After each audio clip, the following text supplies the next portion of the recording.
Hello, everyone. Jane here from Youre Weight Loss. And today we have, I should have asked this before we started, Dr. Spencer Nadolsky. Is that right, sir? Sure, some people say Nadolsky, some people say Nadolsky. I don't really care.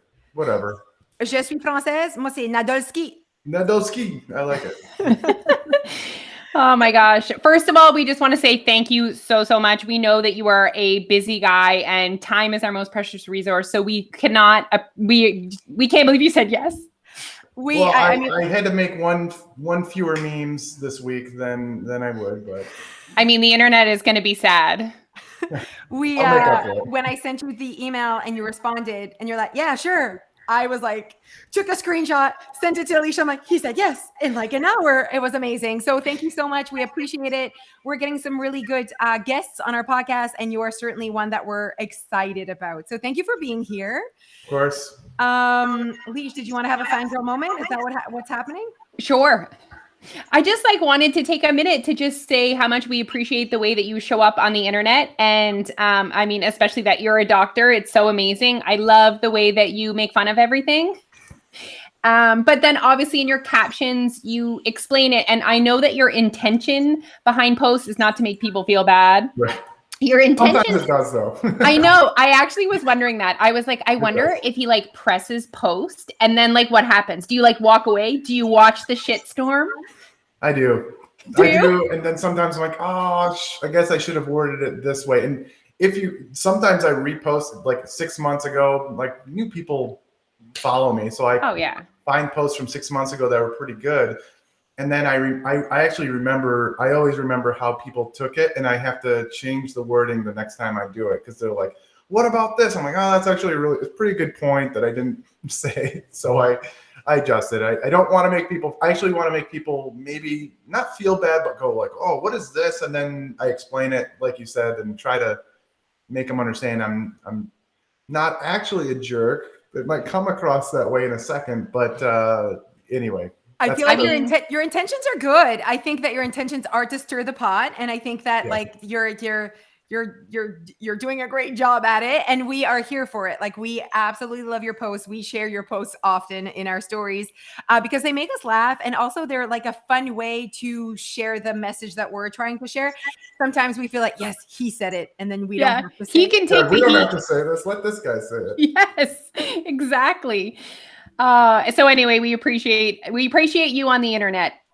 Good. Yeah. I do it because I have patients that I can't say it directly to them, but if I make a meme about it, they'll be like, oh, and you know what? It works like a charm. They go, I saw that meme. I think you were talking about me. I'm not sure. Usually it's a few people that have said something similar.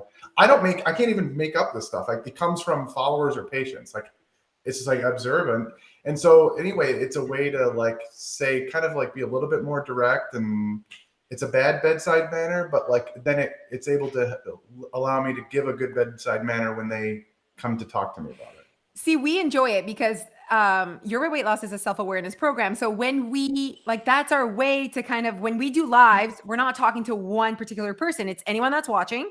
It could be a member. It could also just be someone that's just watching on Instagram, right? And so it's the messages for everyone. And we also like to be direct. We also like to say it like it is. And I think that helps people create self-awareness. When it's not fra, let's all be, unicorns and rainbows, everything is fine. They're not going deep. They're not learning about themselves and how they can be better. Mm-hmm. I like it. I like that approach. Okay, so before we get into our questions, and I picked I was I want to talk about all the hot topics, but before we get into it, I want to know how did you get to a point where you were a muscly doctor on the internet making funny memes, making fun of people that want to lose weight? I was a big time wrestler in college and sports exercise science degree, but wanted to go to medical school. I didn't care about performance after college. It was performance for myself, but I wanted to go to medical school to then basically teach this, almost like an obsession over sports, nutrition, and exercise. Take the fraction of it, just a little, I'm trying to get into the camera over here, fraction of it, to then bring to the general population to cure, resolve, put into remission chronic disease. So, I look like this big kind of, meathead, although I'm, not as big as I once was in college. I was a little bit bigger, but kind of like a meathead type of doctor, but really trying to just get people to start. Who cares about the advanced, like, oh, I bench pressed 450 pounds or I squatted 600. I don't even care. Like, it doesn't even matter. Like, let's get someone to go from never squatting before to just a body weight squat and getting them into fitness. Let's get somebody who eats potato chips and pizza and soda all day to, like, maybe not as much of that and maybe some more fruit or something like that. Whatever, vegetables, just take that first step to changing. And then if they want to get more obsessed later and get into the weeds, they can. But so that was the whole thing. And so then I started doing that on the internet through training. I was giving my little tips. And before, I was actually much more sterile in the past, sterile, vanilla, like, but my tips were very helpful apparently because people liked them. And then there was a point about 3 years ago where I was like, this isn't even like my personality. I'm actually pretty goofy, jovial, like, I like joking about everything unless it's like a serious situation. Like if a patient has if they have heart disease or have, like, if something's serious, it's like, we're not messing around anymore. Super serious, Spence. So, but in most things in life, I could make a joke about literally anything. So I go, you know what? The memes, I love the memes. I need to figure out how to do these. And it's actually took practice. It's not like, oh, I'm just really good at memes, I'm just going to start posting them. There's a little bit of an art to it, and you kind of see like how to spark conversation, how to get people to like punch them in the face and then get them to read it. If you're too vanilla, like if you're too safe, it doesn't do well. So you have to. Sometimes the very positive ones do very well, but then sometimes you got to throw in a real zinger in there too. So I try to mix it up. But anyway, that's how I got into it. And it's worked well. I like to joke. I like to be somewhat sexual too, like sexual jokes as well. So like, because that's just the way I am. So whatever. So we're here for it. Yeah. I love it. I love it. We're going to bring up some hot topics and it's going to be fun. We're going to have some conversation. So, okay. So tell us everything about Diet Pop. Is Diet Pop going to make us fat? Oh, but where are you from? The Midwest? I said pop. I'm from Michigan. No, we're Canadian. Oh, okay. Whatever. You're close enough to Michigan. Sure. I never hear people say pop anymore because I'm in the South. Soda. Diet soda, don't you know? Soda, diet soda, not going to be harmful. When you look at what we call randomized trials, looking at the difference between people who are told to drink regular soda versus diet soda always wins. So like they've even said, well, okay, why don't we just tell people to drink water? Well, there's even been studies looking at people drinking soda versus water. And sometimes the soda wins. And I did this Instagram live just a few hours ago explaining, because someone's like, is it going to hinder my weight loss? The fact is, nothing inherently about diet soda, like from a chemical, insulin, hormonal aspect, will prevent your weight loss. The way it can prevent your weight loss is if it activates those reward centers in your brain somehow, and this is individual because it doesn't happen to everybody. And in fact, some of the studies show that it helps, but if it hinders that in some sort of way to where it causes you to crave more and want more of that dopamine reward hit in your brain, then it could hinder weight loss just from that. But from an inherent chemical preventing lipolysis, beta oxidation, fat loss, not going to prevent it. It could be the linchpin in almost like the nicotine patch to get somebody off from smoking, which would be like the regular sodas. People start going, but what about the microbiome? But what about the microbiome? Microbiome's not a clinical outcome that we care about. There may be stuff about it, but literally everything affects our microbiome. I would say that, like, look, if you can drink water, fine, do it. But like, there's something called sensory specific satiety. And you guys probably know this, but after a meal, you're like, I feel the fullness, but I'm not satisfied. I'm not completely satiated, and a little bit of sweetness. You didn't have anything sweet during your dinner, and you need to get some sweetness to completely satisfy you. Diet sodas, that may be something there, and that may be why it's helpful at certain times. but you certainly don't need it. I'm not telling everybody to go out and drink it just because. I would say that like don't fear it. That's all. One post that you did that we really appreciated, and it was about diet soda and this guy drinking regular pop and people saying like, just drink water. And you're like, what you said in the post was we need to meet people where they're at. Mm-hmm. And I remember I really enjoyed those words put together. I was like, what a great way to basically say what we're trying to do at Youre Weight Loss. And so I remember sending it to Leash, or she sent it to me, but we talked about it. And I was like, oh, wasn't that great words? Like, let's just meet people where they're at. And I feel like that is missing in the diet industry right now with weight loss programs. They're not meeting people where they're at. And so for Youre Way, that's our approach. It's meeting people where they're at. And sometimes we get some backlash on that because it's like, oh, you're telling people to eat, the M&M protein bar. And I'm like, my gosh, like if it's something they love and it's, they're feeling like they're getting some sort of protein in there. We're not telling them like, this is the best thing ever. We're just talking about all the things, whether it's an ice cream sandwich, whether it's an apple or whatever, like give people ice cream sandwiches. I love ice cream sandwiches.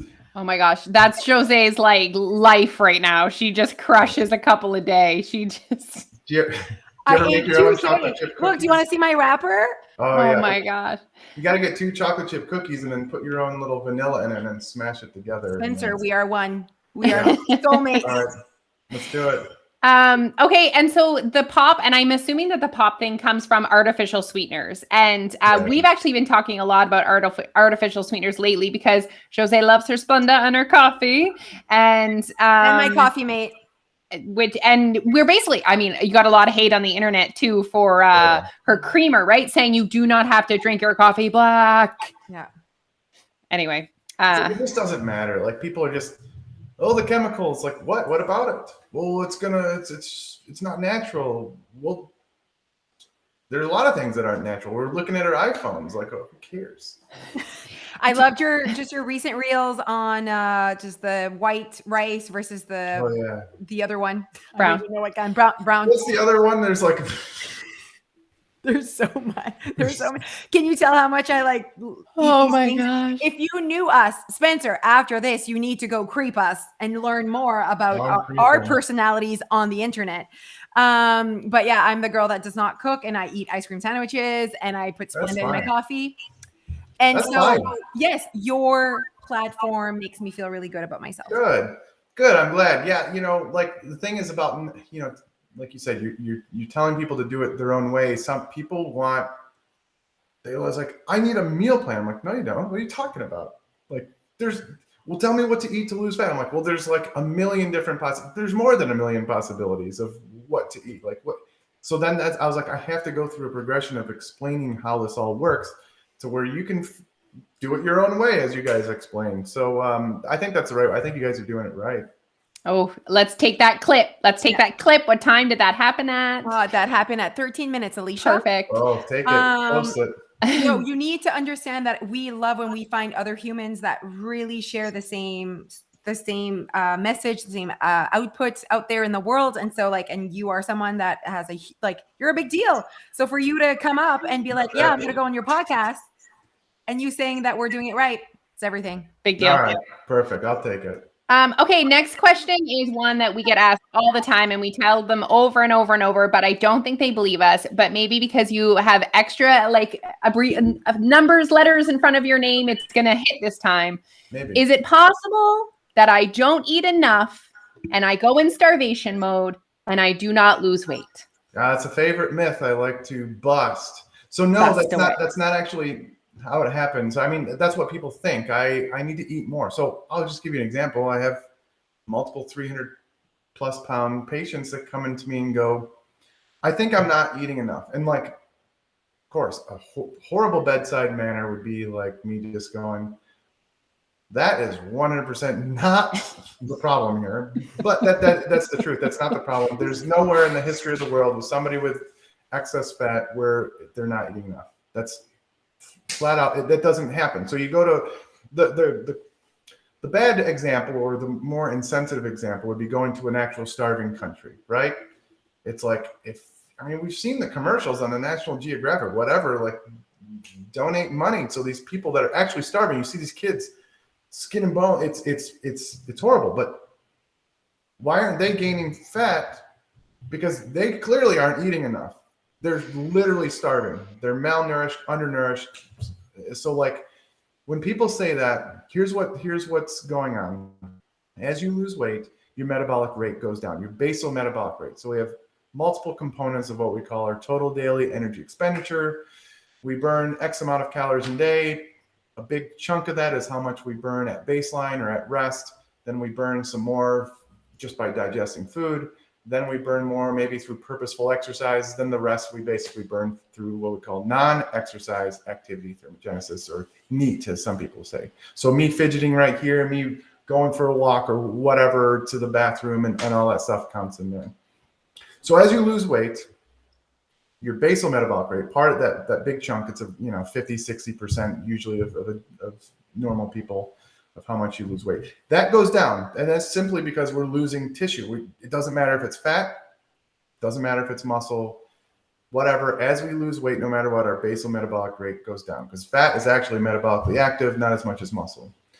So our metabolism goes down, but our total daily energy expenditure, other stuff, we don't know exactly. It could go up if you start adding in exercise or whatever like that, or it could stay the same. But no matter what, as you lose body fat, your basal metabolic rate goes down.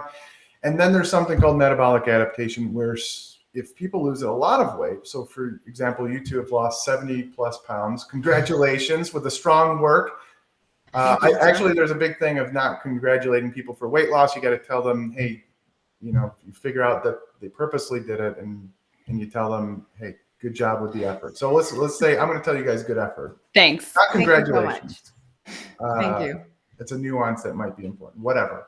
So someone lose 70, it's usually about 10 or 20% of their weight, or a little bit more. You may see this what's called metabolic adaptation.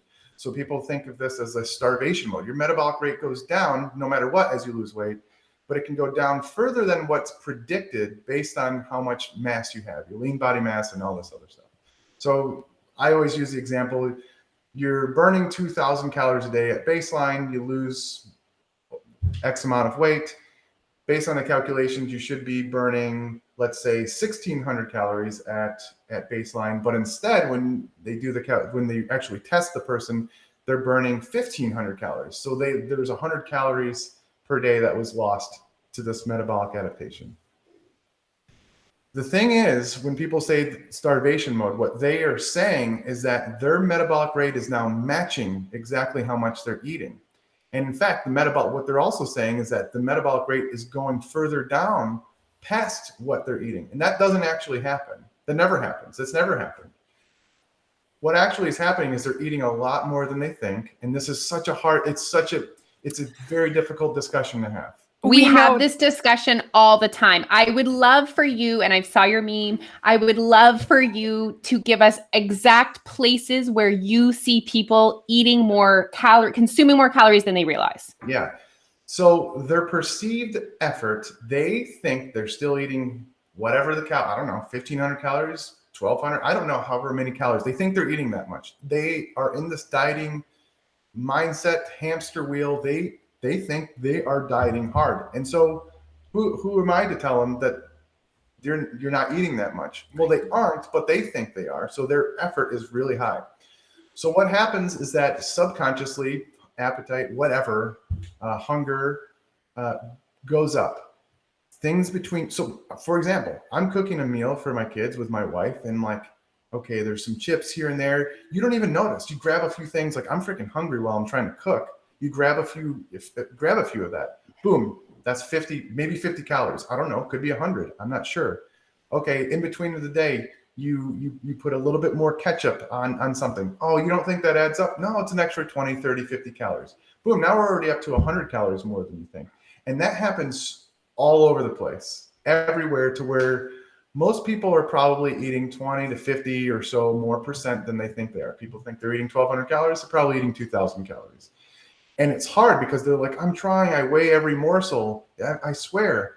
But it's like, look, if somebody's like a physique athlete where they're just shredded to the bone, maybe they're telling the truth, because there's not an ounce of fat that they can even lose, and they probably shouldn't be there anyway. that's a whole nother discussion. But if somebody has like obesity and a lot of weight to lose, it's possible that their metabolic rate is on the lower end, and maybe they are sedentary, but they're probably more often than not eating a lot more than they think. And it's very difficult to, I'll give you an example. I'm a weight loss physician. I can use weight loss medicines. And I have lots of patients that tell me they're eating 1,200 calories a day. They weigh every morsel. I'll give them a weight loss medicine. They'll lose 50 pounds. And how is that possible if they were only eating 1,200 calories in the first place? That means they're only eating like what, 600? I don't even know. I'd have to do the calculations. They'd be eating nothing then. But that's not true. They're getting plenty of nourishment. So they're just eating a lot more than they thought. And that's okay. I lost Spencer for a bit. He's back. Let's keep going. I went through a warp zone. So we were just touching on you talking about, well, I was distracted when you said that you cooked because you're a physician that cooks and has muscles. So this is looking pretty good. So we were talking about how people are underestimating their food, and it is a very difficult conversation to have with people. But unfortunately, that's probably one of the biggest obstacles that's actually holding people back from being successful. Yeah. And then they feel that they are broken. Yes. And then that's a whole nother mindset problem. Yes. And that's why another message I try to put, you're not broken. I promise you. And in fact, you don't want to be broken because like, then you're stuck. Like we can do something about it. It's hard though. Yeah. And I have to say, like, I'm in charge of most of the TikToks that I need to make. Oh. And every time I need to, you need to follow us on TikTok. I'm telling you, you need to creep us when we're done. Right. I'm sure he's got tons of time. Time. This is exactly what he wants to do. So whenever I want, like, so we're hashtag calorie deficit girls. Okay. We have 20.3 million views with that hashtag. Okay. We started it last year. Hashtag calorie deficit girls. Wow. Every time I need to do a TikTok that is about calorie deficit, I get all freaking nervous and weird because it gets people upset. And it's like, I try to keep, I'm almost like the vanilla girl on TikTok. We're still scared. Just do it. What are they going to do? What's the worst that can happen? Be mean to us on the internet. You guys got it. So look, I'm going to mansplain you for 1 second here to two capable women. I'm going to mansplain for just 1 second. You got to get thicker skin. I trust me. People piss me the hell off, but like you guys have a good message. What is the worst that can happen? Honestly, they could be mean to you. The worst is if you start talking about vaccines. That's where people get really mean. So like, just maybe not talk about vaccines and like, talk about weight loss. Okay, so you're gonna yell at me about the microbiome? Get out of here! Like it just doesn't matter. Like artificial sweeteners. Whoa, what are you gonna? Yeah, screw it. Let them be mean to you. I know. I get weird. Facebook or Instagram, restrict them. I restrict all day and I just laugh as they try to keep yelling at me. And I'm just like, you're talking to the void. You don't even know it. They don't even know. I love it. Block them. Who cares? What happens? Okay. This is good advice. This is good advice. Do it. I'm watching you guys now. We did one TikTok where the song was, as in like, stop lying. It was like kind of like that. And I wrote like the meme was, I'm not losing weight because I'm not eating enough. And I was like, stop lying. And it was like a shit show, Spencer. TikTok is a cesspool. They can't handle being told that they're eating too much. They can't handle it. TikTok is a cesspool though. I tell you, I've made some videos and people were attacking me. I'm like, I'm not even going back there. I'll make some videos and I just turned it off. I'm like, I don't like whatever. Because there's too many of them. If you create your own thing, like on Instagram, my own following will start. If somebody tries to mess with me, my own following just boom, boom, boom, boom, and I'm like, I don't even have to say anything. Yes. I do like throwing in the one-liner zingers though. Those always are good. But I just like picture you scrolling through your phone. You're like saying something hilarious, laughing to yourself at the comment. I go, this person's talking shit. They're done. And then sometimes I pin their comment, take a screenshot, put it in my stories, and make a zinger, and then just piles on because I'm like, you're gonna come try to bully me on my own like page, you're done. Oh my gosh. Amazing. Yeah, we agree with your TikTok. TikTok is next level. Like TikTok has like brought us some comments that were like, oh, fine. First of all, they say we look 57 years old. So mean. So mean. They're just like so rude about our bodies, our faces, oh my gosh, like it's like insane. You got like it's tougher being a woman too. Like I can only imagine, but like some people have said, some people tell me I look too young. Some people tell me I look old. I'm like, well, I don't know. I go, says the person with 10 followers, and that always kills them. Well, I'm not trying to build it up. I'm like, no, whatever. You're coming to me. I don't know. I'm doing better than you. Whatever. Oh my gosh. Amazing. Okay. Let's talk about sugar. So you had a fantasy moment about a chocolate chip vanilla ice cream sandwich. I have lots of fantasy moments, but so obviously you do consume sugar. Yeah. I would not tell people to consume sugar as your main free sugar. Let's say that, because like fruit, whatever, I don't really count that, even though it contains technically sugar molecules, glucose, fructose, and that. So I do eat foods that contain like whatever free sugar, added sugar. Yes, I do, and it's just a small part of my dietary pattern. That's what I would say. And what do you say to people who claim that like sugar is really addicting, or like I'm addicted to sugar? What do you ever get that? They're addicted to foods specifically, not sugar. I know I've done like, look, the easiest example would be get us some sugar cubes. Open a packet of sugar. Are you huffing this stuff? Okay, there's probably a few people out there that may be huffing this stuff. I'm sure there are. But it's not sugar specifically that you're addicted to. Again, for the most part, it's probably these addictive like foods. So, for example, potato chips. They don't really contain sugar. I've done this before. Like I've said this before. Like, oh, people are addicted to sugar, except they're eating a ton of potato chips. Potato chips aren't sugar. Well, they have starch and they break down in sugars. Well, every carbohydrate then is addictive. And that's absolutely not true. I've never seen anybody be addicted to boiled freaking lentils. That doesn't happen. So there are certain properties, and the food scientists are literally figuring out how to bypass our satiety portions of our brain. Like this is like, it's food science 101 with these people. I mean, Pringles, once you pop, you can't stop. I don't understand, like greasy, not fun. Like, but like that's literally their thing. They Chips Ahoy, like whatever. These foods are designed for us to bypass our rewards. Like they just attack our reward center to make us want more and more. You're not addicted to sugar. You're addicted to Chips Ahoy because they're delicious. It's the combination of fat with sugar, and then they put the salt so that you have that like moment back and forth. And they're just working really hard to literally make it so satiating that you can't stop. There's a mouthfeel too, crunchiness versus softness. I mean, like if you have a mush, what if you mush up put a bunch of potato chips in water and they're kind of, mushy, like limp things, and you try to, like, that's not tasty. You want that crunch, so like, you guys know about that mouthfeel. I know. Yeah, no, it's good. It's the combo too. But I just love having that conversation because we hear that so often, that sugar is addicting, because I have chocolate after every meal basically. And that's part of my satiation. That's important for me. That's important for my happiness. Yeah. And some people say, I could never do that. I could never have just one. I would like lose it on it. So we're trying to teach people that they can have that. So one of the stupid, it's so stupid. It's one of these things where I go, look, if you just allow yourself to have it, you don't have to have it. Allow yourself to have it. It releases them. Yeah. There are some people where there's probably a true like physiological, biological driver where they have it. It's like it triggers them to want to eat more. Sure, okay, that's possible. But I would say like individualized. There's some people that feel like they can't have it. And you just allow them to have it, and it changes them to where they go, oh wow, I can actually eat this and lose fat. Okay. Some people it just maybe it will throw them off into a bender.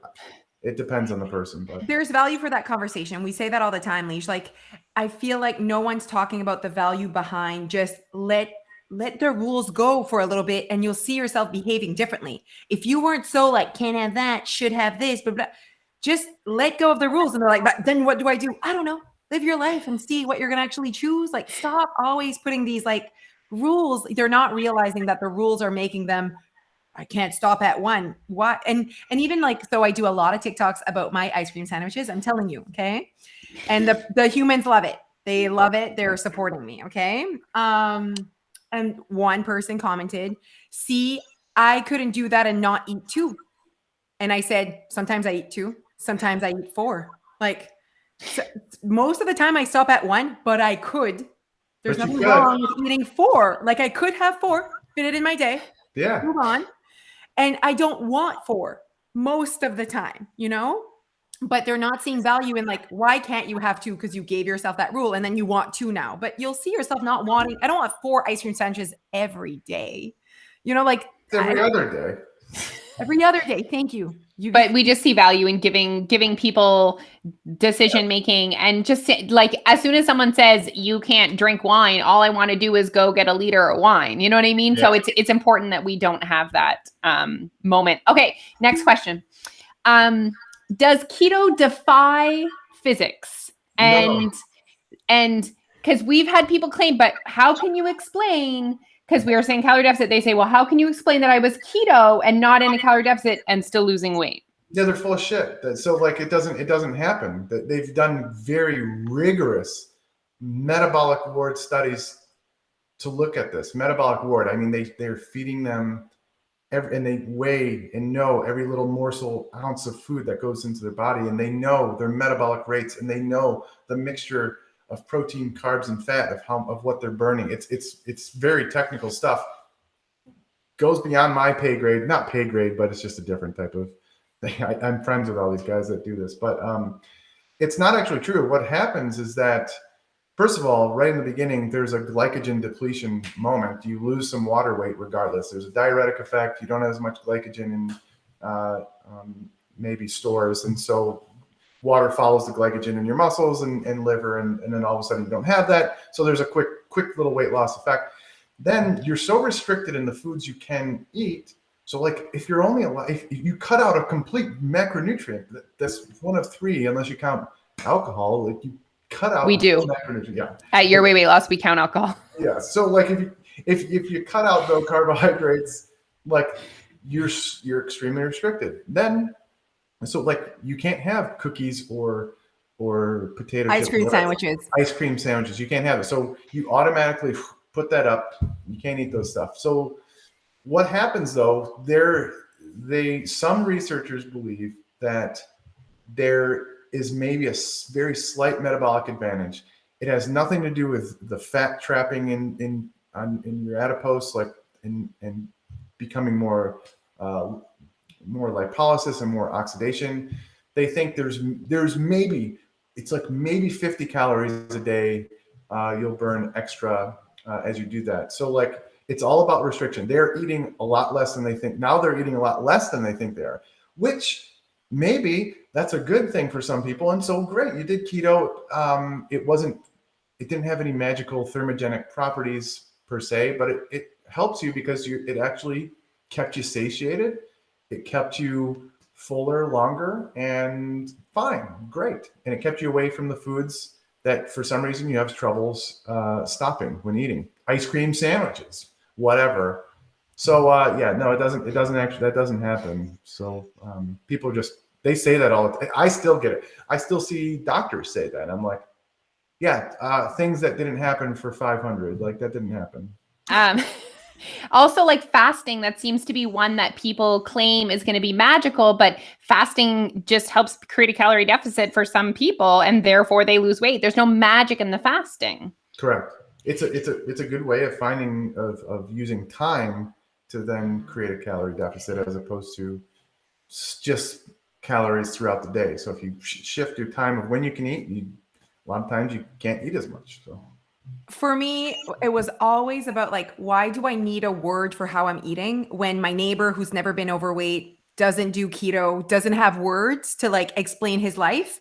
That's why, like, that's how Youre Weight Loss was built. I was like, F this. Like, I have been on a lot of diets, Spencer, from the age of 13. I was 220 pounds when I was 13. And so obviously I tried them all, and I was like the most annoying client ever. Tell them about chili. I have chili PTSD because they wanted me to eat chili every day. And I was like, I don't know, but my non-overweight friends aren't eating chili. So why would I have to eat chili? Like I was She called them and said, excuse me, I don't want to eat chili anymore. And they basically said, too bad. Like chili is the answer to weight loss. And I had these I like rules, chili, like but- no banana after 3 p.m. I will never forget that one. And the egg whites and salsa for breakfast. And I just was so annoyed with the fact that I had these rules. And all I wanted was to be like my friends. And they were not doing these things. So it was like, how? Because I'm overweight, I have these different things that I need to do to become them. Like, I don't know. It was like the diet industry has almost been like, you are destined because you have been overweight, the road is this way. But everyone that's never been overweight, you get to live this life where you can eat chips sometimes and you can whatever. But the overweight people need to have ketogenesis and all of these things. Sorry, very French here. But you get what I mean? Like, what are their words? Like most of the words you just said, I don't know what they are. So I can't even, why do I need my body to do these things? I just too much for me. I like it. Okay, so we're gonna finish up, and I just want to ask one last question. So we talked about tons of myths, and I guess I would love to have your advice for our followers that are listening and are like, okay, I want to lose weight. What do you recommend I do? Where should I put my energy?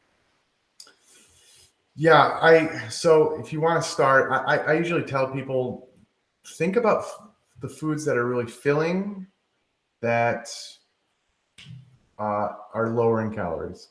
So more vegetables. Replace some of the foods that you're eating. The thing is, everybody has a good idea, but most people know they probably shouldn't be eating whole pizzas at night. Like, yeah, you can have a slice, of course. Again, ice cream, cookie sandwich, whatever. So maybe have a little bit less of that and more of the vegetables. You can't just add vegetables in, but that's another myth. People are like, oh, I'm just gonna eat more vegetables with my other stuff and it'll help me. It's like, no, that'll just have you eat more vegetables on top of the calories. So you actually got to displace some of that food you're eating. So I would just say, start replacing some of that food that you probably have a good idea that's like, that's probably higher in calories. It's not inherently bad for you and not inherently fattening. It's just higher in energy, higher in calories. Replace it with food that you're probably pretty sure you should. And you don't have to get rid of your lifestyle completely. You can still eat that stuff. That's usually what I would say. Like, otherwise I can start giving like, oh, here's a template of kind of how to eat and then adjust it from there. It would be like some lean protein, mostly vegetables, and a little bit of like filling starch of some sort with a little bit of healthy fat. But like even that is more rigid than it needs to be. I like that. I love that. And I've been listening to other podcasts you've been on, and you were like, this is kind of like the goal. And I think most people know that. Like most people know that this is the goal. But like if you're over here, just start working slowly towards it, and then we'll see where you go. Mm-hmm. Yeah, 100%. Yeah. We in March, that was a big part of I guess our boost on TikTok is we hosted a calorie deficit bootcamp. We saw that the humans, we call the world the humans, we saw that the humans needed help with understanding what calorie deficit was. It was insane. At the beginning of our TikTok career, we hopped on there and we talked about calorie deficit, and it was like, what is this thing? And it was so, and they thought calorie deficit was a diet. Like it was like its thing, you know? And I'm like, oh, so we realized that the humans needed more time and to learn about what it is. And so we did a full boot camp, like all week, 1 hour a week. We would show up on our group on Facebook. It's public. Anyone, it's sneak peek. It was free. It's free. We actually got 8,000 people sign up for it. And it was insane. It was amazing. And we still get messages. People are like, you changed my life. Like ever since Calorie Deficit Bootcamp, I've lost 20 pounds and like, I still have my ice cream, but like, it opened up people's eyes where they were given permission to choose, and that awareness and knowledge. And yeah, anyways, so we're hosting one very soon in November. So that's why we really wanted you on this podcast during that time, because the people will be listening. So we're going to host another one, and we're just so grateful that you are we have a few of the people on the internet. You are included in that we just keep posting the calorie deficit in your face posts. So keep it up. I'll keep it up. So for people that are listening that want to see all these memes, they want to scroll through the comments and see your funny stuff. Where do they find you? At Dr. Nadolsky, DrNadolsky. Oof, Good luck. That's a lot of Good letters. luck. I'm gonna get like 3 people though. No, but if you search your name, it'll come up too. Spencer Nadolsky. Yeah. Sure. Anyways, thank you so much for being here. Thank you for Thank you. your time. We appreciate this conversation and we appreciate you on the internet. So keep it up. All right, everyone. Find us on YouTube, TikTok, Facebook, and Instagram under Your Way Weight Loss, or join us at yourwayrsupport.com. And don't forget to sign up for our calorie deficit bootcamp, everyone. All right. Bye, guys. Bye.